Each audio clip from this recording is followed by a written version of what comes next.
Welcome to this explainer. If you've ever poured your heart into cultivating a garden, managing a greenhouse, or even just desperately trying to keep a finicky houseplant alive, you already know that keeping plants healthy can sometimes feel like a high-stakes mystery. Today, we're diving straight into the fascinating microscopic world of plant pathology, specifically focusing on the living adversaries that threaten our crops. We're talking about the biotic suspects. Picture this. You walk out into your garden, and your prized tomato plant is just dying. The leaves are wilting, there are these weird spots on the stems, and it just looks terrible. It immediately begs the ultimate detective question, right? Who or what literally killed your tomato plant? Was it a freak weather event, a nutrient deficiency, or is there actually a living, breathing culprit lurking in your soil? As our sources brilliantly illustrate, diagnosing a plant problem means you basically have to think like a detective arriving at a crime scene. You can't just guess or throw chemicals at it. You have to hunt for clues, figure out what the plant's normal baseline is supposed to look like, and carefully analyze the evidence left behind. It's all about interpreting the visual and behavioral signals your plant is giving you. All right, let's jump into section 1, the botanical crime scene. Before we can even start pointing fingers at a specific attacker, we have to rule out the non-living environmental factors. Basically, we need to separate the accidents from the actual murders. Abiotic factors are the non-living stressors. Things like a sudden drought, a hard freeze, soil compaction, or maybe chemical drift from a neighbor's weed killer. Those are the accidents. Biotic factors, though? Those are the living organisms that actively, intentionally attack your plants. These are the botanical murders we're investigating today. Moving on to section 2, let's meet the biotic suspects. Correctly identifying exactly which category of pathogen is attacking your plant is pretty much the only way to save it. So, here is our core rogues gallery. When we talk about biotic categories, we're generally looking at 5 main groups: fungi, bacteria, viruses, nematodes, and insects. Each of these categories attacks plants in totally different ways, they leave entirely different evidence behind, and most importantly, they require a completely different management strategy to defeat. Getting up close and personal with our suspects, we've got microscopic nematodes and soil-dwelling grubs. Now, these guys are the hidden culprits.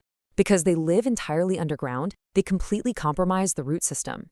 So, the very first above-ground symptom you might notice is just random wilting or stunted growth, even if you've been watering perfectly.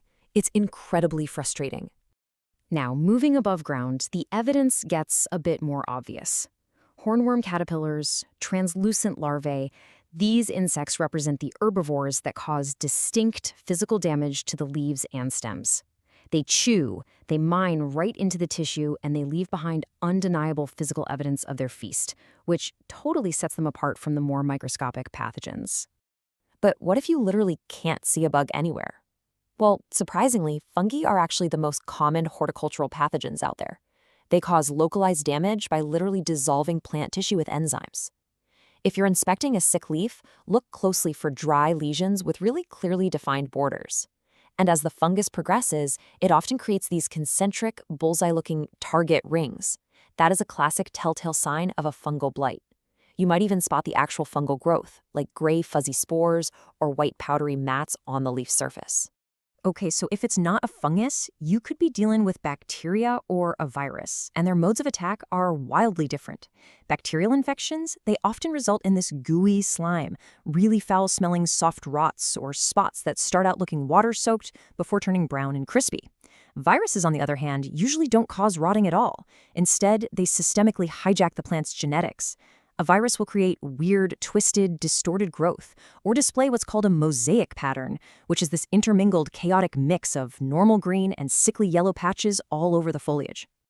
Which brings us to section 3, analyzing the distribution patterns. Once you've got a handle on the main biotic categories, stepping back to analyze the whole landscape is an absolute game changer for narrowing down your suspects. You have to look at the timeline and the spread.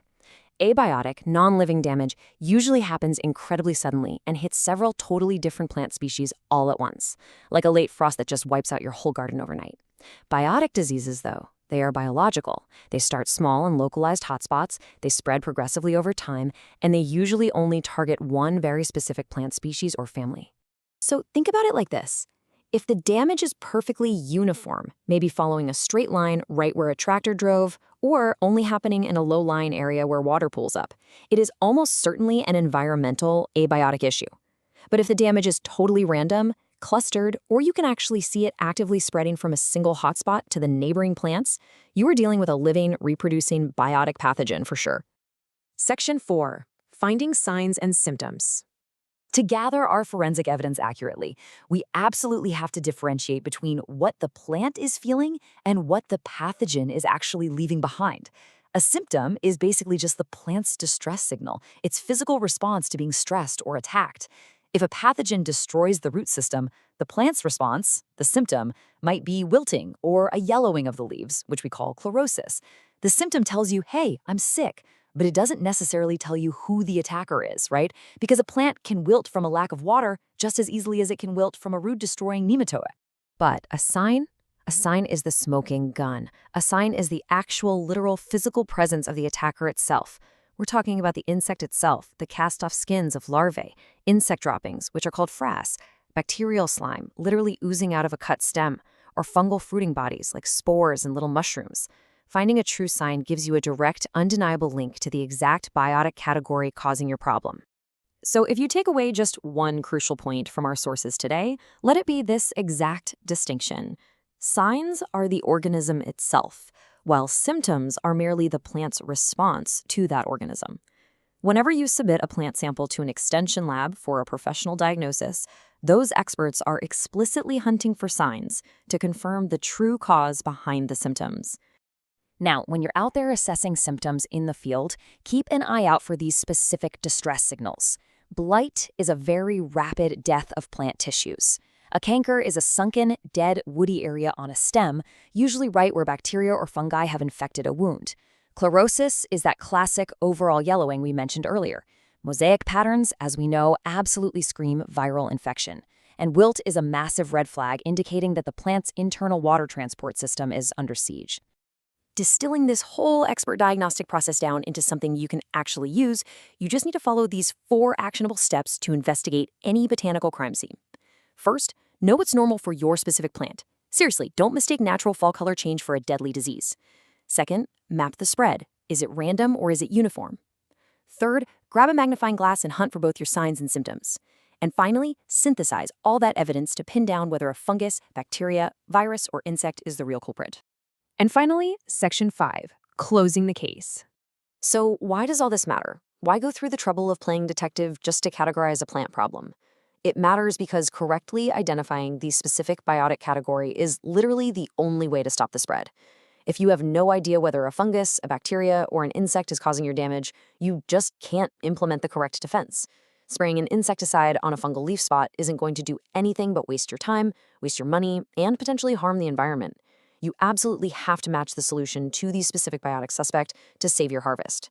Now that you know how to think like a true plant detective, to separate those abiotic accidents from the biotic murders, and to hunt for both signs and symptoms, I want to leave you with this to ponder. What mysteries are waiting to be solved in your own garden right now? The next time a leaf wilts or a weird spot appears, don't just guess. Get out there, look for the clues, and crack the case. Thanks for joining me on this explainer, and happy sleuthing.